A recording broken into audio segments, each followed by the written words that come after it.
All jokes aside, this morning in the news we broached the very touchy subject of doping within sport. Why? Because Chile boy Ralapele, Springbok hooker, has tested positive with an A sample, the first test, now playing in France where he's recovering from an injury.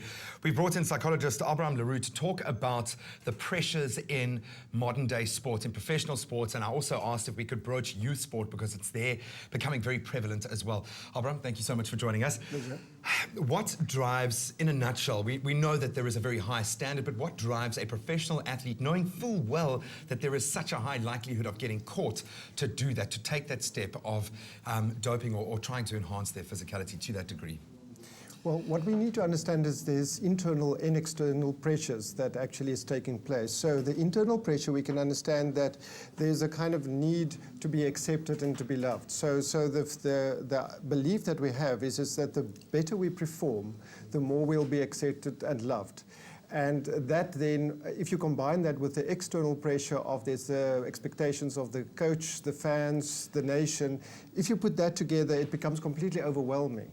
And then the athlete or the sports person actually starts grabbing onto things that could actually support him. So it's like just to actually get them through that kind of anxiety that creates. I think what blows the mind is that a player like Chile boy, who is incredibly well respected, and we have to pay him his due respect until we know exactly what has transpired, but he would have been the best player throughout his entire life and his school levels, going through the junior ranks. He was being fast-tracked for a possible position as a Springbok captain at one stage. What would make them risk that they would be able to take that leap? Because that to me seems to be the breakdown here, is that a player, knowing that they could possibly be caught, is still willing to take that risk. What would be the tipping point in the case of a player now playing overseas in this instance? There will be various factors that could play a role, but like, for example, one thing is it also becomes intoxicating, the success. So the thing is that you would experience like more and more pressure to actually go to the next step. And then obviously we're all humans, so we start saying, okay, fine, can I actually add something? And in that, it creates anxiety to live up to that performance, and then sometimes we defend against this anxiety, and that could be sometimes be through aggression, and that leads to arrogance that we see in a lot of kind of sports stars. So what then happens is I won't be caught. I'll clever enough. I mean, if you look like Lance Armstrong, he actually believed that he would not be caught out. I think we're dealing with a sociopath in that instance, though, by the looks of it, yeah. But I mean, it's quite amazing how quickly we all move into the space where we actually believe we won't be caught, and the internal pressure and the external pressure is so high that we eventually start taking risks that we should not have. Ordinarily wouldn't do. Do you think the fact that he's now based overseas and playing overseas, like so many South African sports stars, and dealing with a completely new environment, do you think that played a role? Yes, definitely, because I mean, it's stepping up in his career. Obviously, there's more eyes on him, there's more expectations on him.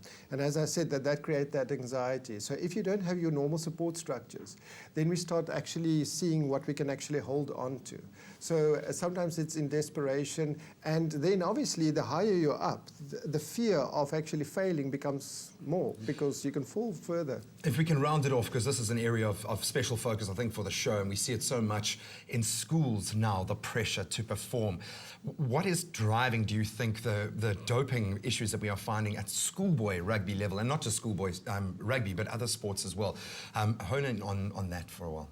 Well, we culturally are selling a kind of an environment where people actually is put on these pedestals more and more. Now, obviously, all our kind of social media actually enhances that. So from a younger and younger age, these youth aspire to actually become these icons.